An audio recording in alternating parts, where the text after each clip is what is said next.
Okay, now it's time to continue with the narrative.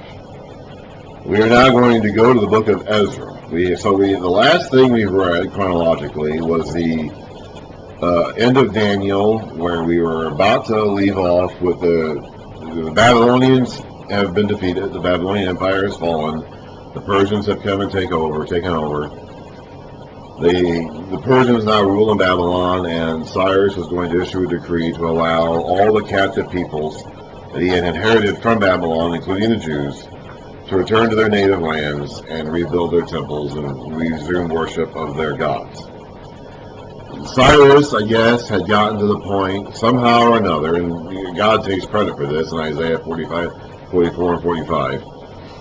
Cyrus got to the point where I guess he realized that conquering people and treating them terribly is an excellent way to make them hate you, and then 50 years later or so, their sons are going to beat up your sons and take back their territory. That's been the history, that's been the pattern to this point, okay? And Cyrus decides to change that by doing things that would cause the people that he conquers not to hate him as much. And that works because the Persian Empire lasts a lot longer than the Babylonian Empire did, or the Assyrian Empire did before that. The Persians are going to rule for about 200 years, whereas the Babylonians didn't make it 100 years, and the Assyrians made it about 100 years, so they were constantly having turmoil and strife during that time. So endless cruelty, or more and more cruelty, isn't the answer. And Cyrus was able to see that somehow in the mid-500s BC. So when he conquers Babylon, he rocks the boat as little as possible. He keeps as many of the existing administrators and officials in place as possible, and he allows the people that he inherits, the captive peoples that he inherits from Babylon, to go back to them. Now, they're not independent. He allows them to go back to their territories and rebuild their temples, but they're not independent. They're not allowed to go back and live like Persia is not their ruler. Okay, Cyrus is their ruler. He wants to be their ruler, and he wants to get taxes from them and all that. He wants them to get their gods. He wants them to pray to their gods on his behalf. Okay, so he is not doing this just to set people free. He's doing this because he wants to expand his own territory and influence and have a kingdom where the people are generally okay with him and won't constantly plot to fight him and overthrow his empire.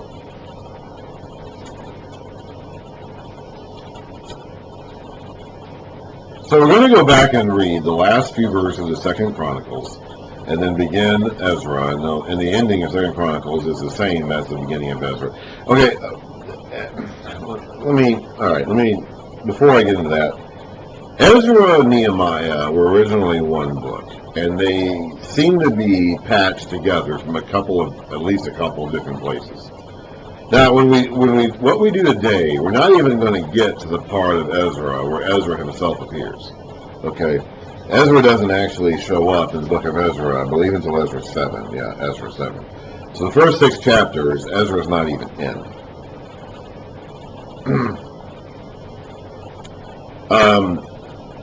Parts of this book are written from Ezra's own point of view. In Nehemiah, most of it is written from Nehemiah's point of view. Parts of it are written from a third-person point of view, and it seems to have been patched together by either Ezra himself or maybe a chronicler right after him. Most likely the same guy who wrote the Chronicles, okay? I think most people agree that the guy who wrote Chronicles also wrote Ezra and Nehemiah. That may have been Ezra himself in his later days. It may have been.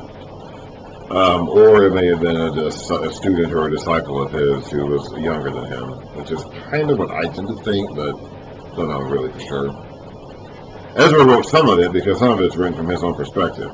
Nehemiah wrote most of the book of Nehemiah because it's written from his own perspective, and somehow or another, those works got incorporated together along with some connecting tissue of historical information that someone else provided to make the books that we now call Ezra and Nehemiah, which were originally one volume. Just like Samuel was originally one volume, and Kings was originally one volume, and Chronicles was originally one volume, Ezra and Nehemiah was originally one volume too. In Ezra and Nehemiah, one thing that can be kind of confusing about this book is that it covers a span of like 100 years of history. All right. And it does so very quickly. And we can easily, since we don't live in that time, we can easily lose track of how much time is actually passing in this book. Ezra is not one of the initial people who come back from exile when they're first allowed to go back. He is not in that group. Ezra comes along like 70 years later, in fact. When Ezra returns to Jerusalem, so the people initially, Cyrus conquers Babylon in 539 BC, and sometime shortly after that, he issues a decree allowing the people to go back to their land, including the Jews. And they start doing that around 538 or 537-ish BC, somewhere in there. Okay, and that's going to be what the first part of Ezra. We're going to read that today. Ezra 1 through 4 is going to be about that initial group of people who go back in the early 530s BC, around let's say 538 or so BC. And they start building a temple, but they get stopped. They build an altar and they dig out a trench for the foundation of the temple, but they don't get any more done than that. Okay, and that's going to happen like in 538 or so BC. Ezra is not in that group. Ezra does not make it to Jerusalem for another 80 years. Ezra will come to Jerusalem in 458 BC, and Nehemiah will come to Jerusalem 14 years after that. Okay, so there's a lot of time that gets covered in this book. The whole book of Ezra-Nehemiah, from beginning to end, covers about 100 years, from about 538 BC to about 440 BC. But it's easy to overlook that. Okay, and we know this because of the way we date this book through the reigns of the Persian kings. Okay.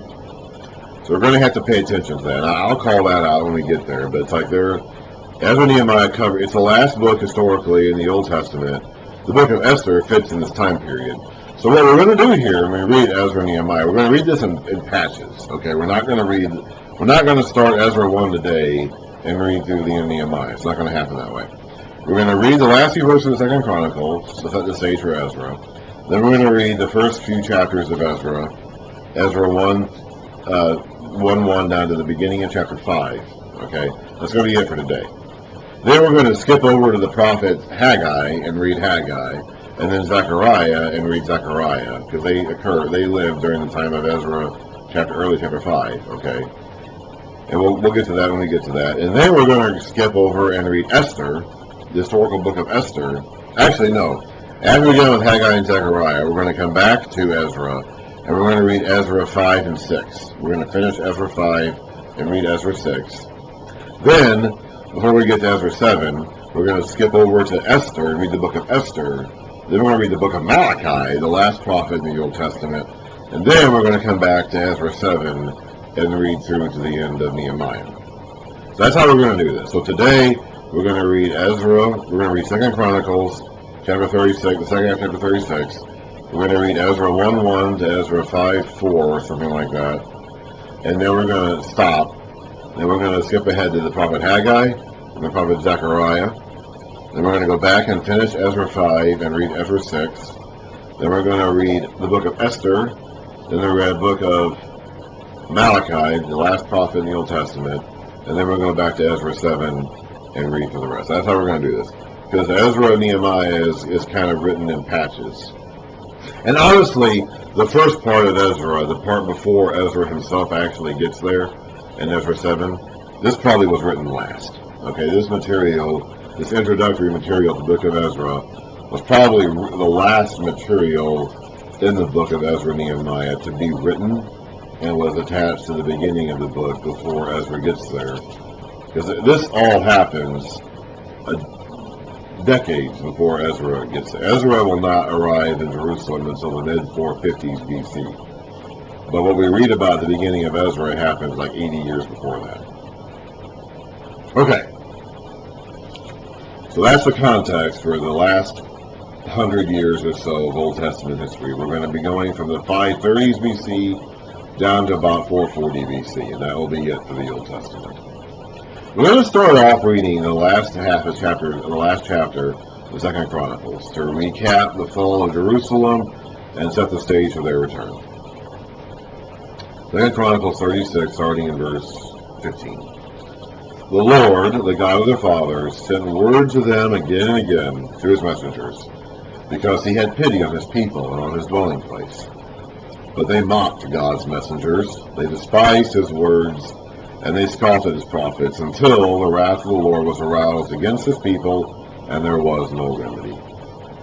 He brought up against them the king of the Babylonians, who killed their young men with the sword in the sanctuary, and spared neither young man nor young woman, old man or aged. God handed all of them over to Nebuchadnezzar. He carried to Babylon all the articles from the temple of God, both large and small, and the treasures of the Lord's temple, and the treasures of the king and his officials. They set fire to God's temple, and broke down the wall of Jerusalem.